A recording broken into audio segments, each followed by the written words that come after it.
Hey everybody, so we're back in Life Outspoken, and today we're going to talk about human design and having open energy centers and different ways to go about moving energy in the body and purifying yourself and balancing yourself and getting energy through the different motors. So, first and foremost, when in consideration of human design, it operates on the science is in relation to a nine center being. So instead of seven energy centers, nine. So that's the head, the anya, the throat, the heart, the G center, the solar plexus, the spleen, and the root. I think that was everything. And the sacral. Okay, that was everything. So, in consideration of human design, what has been discovered over time is that we have some defined centers and we have some open centers. When you take a look at this body graph, this is just a random body graph from just random dates I put in. The centers that are defined, which are the ones that are in color, and then the ones that are open are the ones that are white. What does this mean? This means that within these centers, the ones that are colored, your defined centers are where you're defined in that area. You're not easily moved or influenced. You have a standing on it.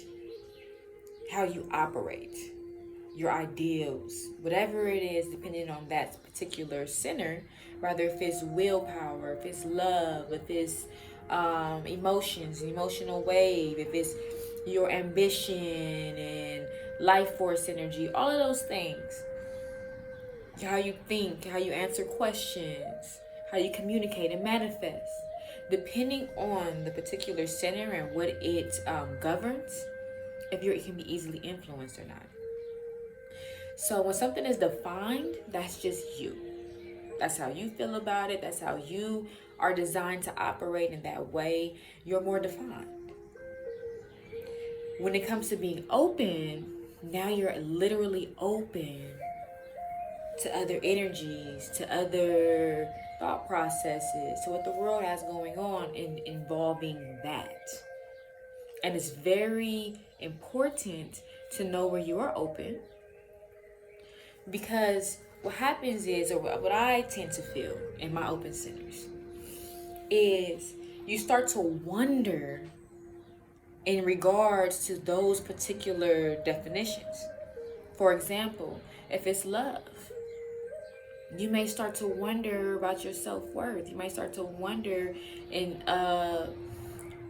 your direction on it, you know, in emotions, you know, or that could be self-worth, whatever. You start to like wonder about it more. You start to like ask yourself these different questions about doing too much, or your worthiness, or am I not doing enough? Like just doubt. In certain areas you begin to have doubt. And then I know me personally, it could be from being a projector.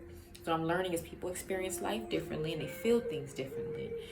But I can feel the strain of other individuals and their what's going on in those centers. So where I'm open, because I'm a projector, and my aura kind of goes inside the aura of other people and connects with them and exchanges with them, I can feel what's going on in those particular open centers. So for other projectors, it's very important to understand your energy, where you're defined, where you're not, so that you can have an understanding of, is it your idea? Is it your emotion? Is it your sex drive? Is it you that's questioning your sexuality? Or is it somebody close to you and you're feeling their energy? You're dissecting it, because that's how your aura works. It goes in from person to person and exchanges. So you have to be mindful of not keeping it and not doubting yourself for how you connect with people and what you feel inside them. Because as projectors, it's your duty to guide. You guide energy and you help people guide energy in their purpose, in their strengths, and to better their lives. Only when invited. When your services are invited. Until then, you should be studying, you should be mastering crafts, you should be learning different sciences so that you can be a good guide. And that they will be receptive once it's invited. Because you go internally, you connect with them, you understand what's inside of them where they are open and can be more open to guidance. But understand when it's your energy. So what are some ways that you can move energy around? Because I know I got advice a long time ago, right? Not a long time ago, but one of my teachers gave me some advice and was saying because of but let me say it like this. Some people, have different motors in different areas that push energy throughout your body, right? Well, if you have lower motors that take a lot to get to higher motors, then some people believe that sex is the answer. And that'll move energy, that sexual energy, or move things up and get things working up here and stuff like that. Well, that can work, but I'm a person, especially understanding my human design, understanding where I'm open and feeling different people's energy. That's not always the answer. If you have somebody that you trust in that way, that you connect with in that way, and that it is a spiritual connection, and you guys are responsible about your energy, then fine. That'll be one of the ways that you move energy through your body, because you have a motor coming up pumping energy from here. But should that just be the mindset? No. Like, oh my God, I gotta get some energy moving. Let me just have sex with somebody. No, because people have different things going on inside their bodies, different energies, different traumas, they're not responsible with it. And most of us are not either. Most of you who are watching this don't know how to cleanse your energy, don't know the difference between your energy and somebody else's once it's in your body. So just to be having sex to move energy around, that's not cool. That's irresponsible, and you're going to be walking around with all these different energies inside you. Activating people's DNA. Like, people's DNA stays alive and active in your body for up to 3 years. That's with saliva, semen, the liquids in the vagina. If that gets in your mouth or inside your body, inside your skin, you can completely wash that out, and it's alive. So somebody else's DNA is literally living inside of you for up to 3 years.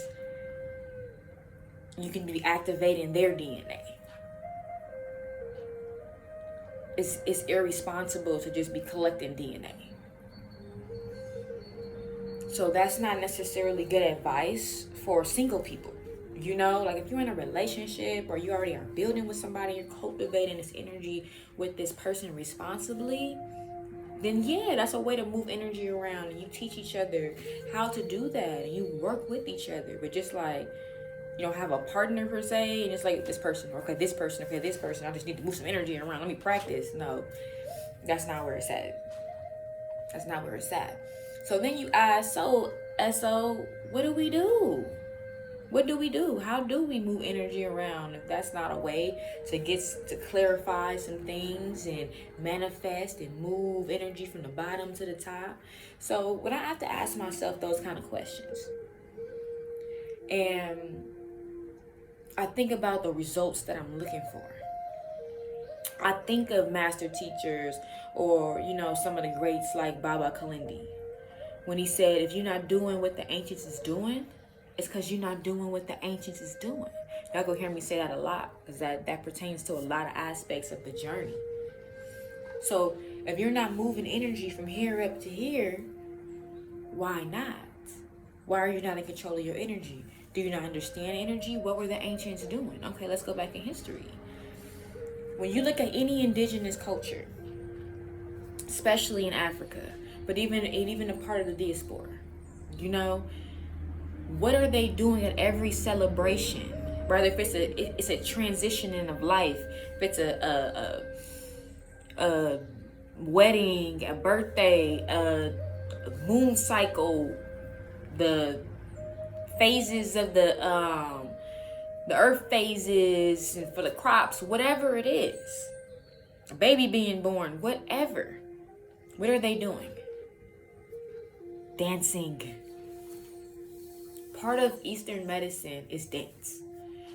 That is one of the many, many modalities of healing, of magic, of making things move, of alchemy, of actually moving particles around and making things come into being. I went to a Capoeira class some years back. And in the first class, no, I didn't end up continuing to being all dope in Capoeira, which I wish I did. That would be so dope right now. But I was young and dumb, y'all. Anyway, so the first class, he was teaching us about how when you hit the ground, because Capoeira, for those of you who don't know, it is a form of martial arts that was created within slavery, because the Africans were needing ways to practice fighting without the overseers knowing what they were doing. So they disguised it in African dance. So it's a martial arts form of African dance. So you have to learn the movements of African dance in the midst of learning how to dance your way into fighting and striking and killing, you know? So what he was showing me was, even when you hit the ground, when you stomp, I don't know if you guys seen them do that, like stomp and then bring the energy out like that and then twist around, like, you know? Like they do a lot of, I'll hit the drum for you guys one time.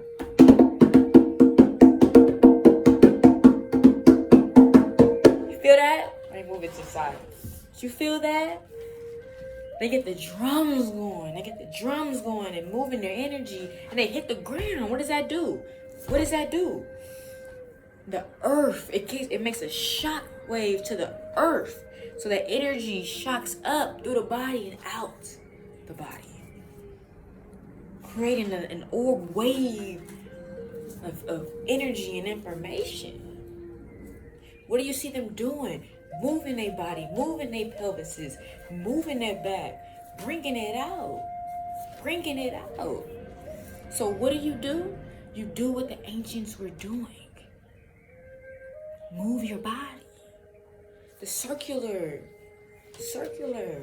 and bring it up and down. Like all of those things, even when you do have sex and you move your body a certain way, like that's moving energy, it's making it wave through your body. So when you practice those things, you can consciously know what you're doing. Consciously know what you're doing when you're dancing. That you're moving energy around here. You're pushing it up so it goes up your other energy centers. You start to control your energy and learn it. Learn it. So that when you do have a partner, you're not being irresponsible with it. You know how you're moving energy. You know that you are manifesting with this person. You're using the breath. Using the breath and using the movements. But what should you be doing prior to that? Learning breath, learning movement, learning your energy.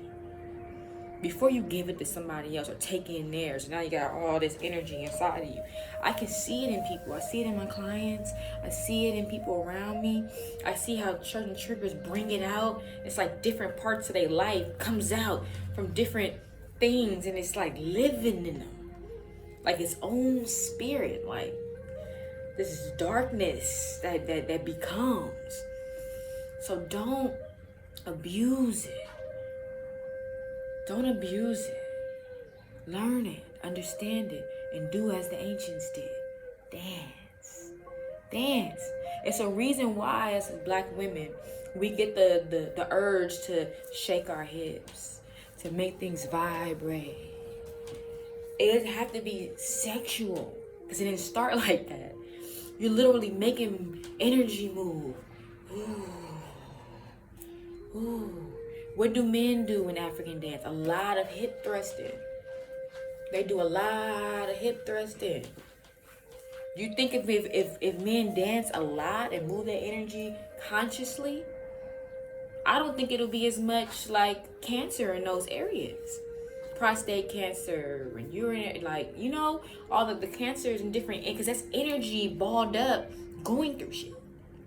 Being held there and like with all the anguish and the turmoil that people go through. You have to move the energy. What's the best way to do it? The way the ancients did. I always look at that because they got it right the first time. We can add on everything as much as we like, but they got it right the first time. So dance. Understand your human design. Understand where you are open. Understand where you are defined. And how to move that energy and feel the difference. And be your best self. Okay? That's the message for today.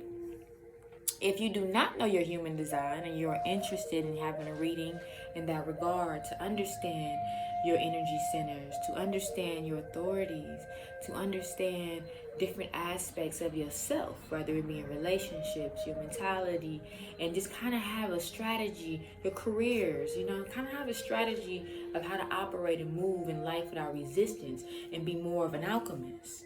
Just hit me up, you know, text that number in the description box and we could talk about it. But until then, I hope this helps you guys.